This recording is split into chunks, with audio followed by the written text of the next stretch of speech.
Assalamualaikum warahmatullahi wabarakatuh. Di sini kami dari kelompok 7. Perkenalkan, nama saya Dimas Hendra Geralda. Perkenalkan, nama saya Raden Samsul. Perkenalkan, nama saya Jara Nuzawal Sabita.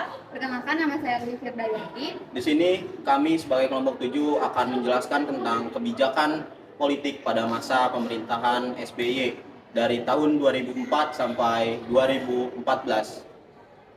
Beberapa kebijakan politik yang diterapkan pada masa kepemimpinan Susilo Bambang Yudhoyono pertama antara lain, yang pertama, Program Indonesia Bersatu atau PIB.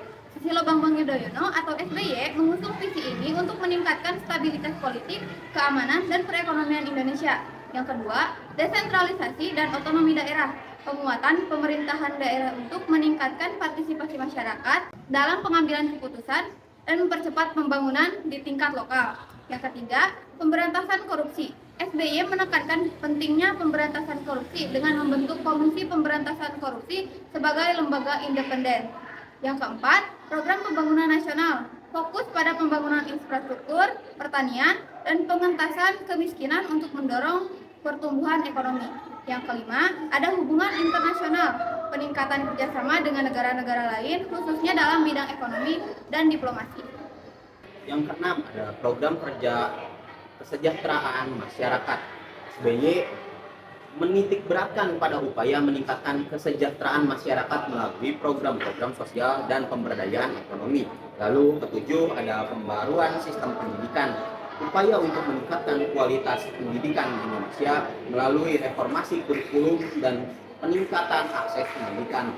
Lalu selanjutnya pada masa periode kedua, yaitu pada tahun 2009 sampai 2014, yang pertama, adanya Master Plan Percepatan dan Perluasan Pembangunan Ekonomi Indonesia atau MP3EI merupakan rencana strategis untuk mempercepat pertumbuhan ekonomi dengan fokus pada pengembangan sejumlah koridor ekonomi di seluruh Indonesia. Lalu kedua, ada pembangunan infrastruktur, yaitu mendorong pembangunan infrastruktur dalam skala besar termasuk jalan, pelabuhan, bandara untuk meningkatkan konektivitas dan daya saing asing.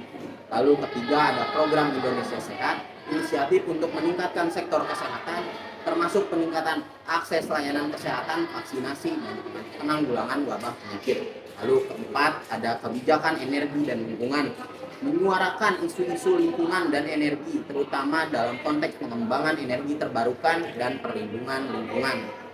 Peningkatan anggaran pertahanan, yaitu meningkatkan anggaran pertahanan untuk memperkuat pertahanan nasional dan peningkatan profesionalisme TNI.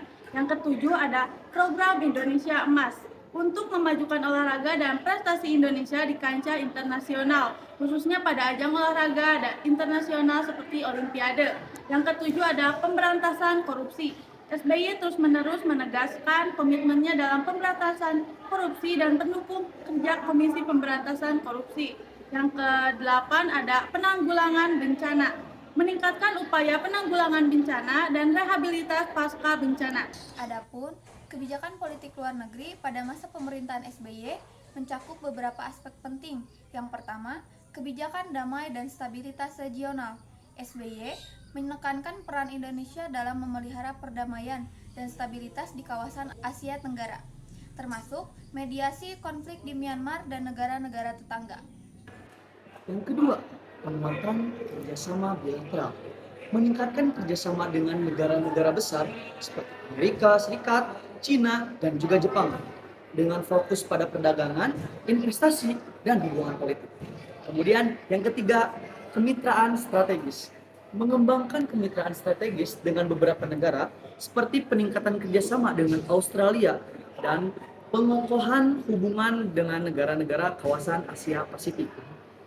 Kemudian yang keempat, ada pembinaan kerjasama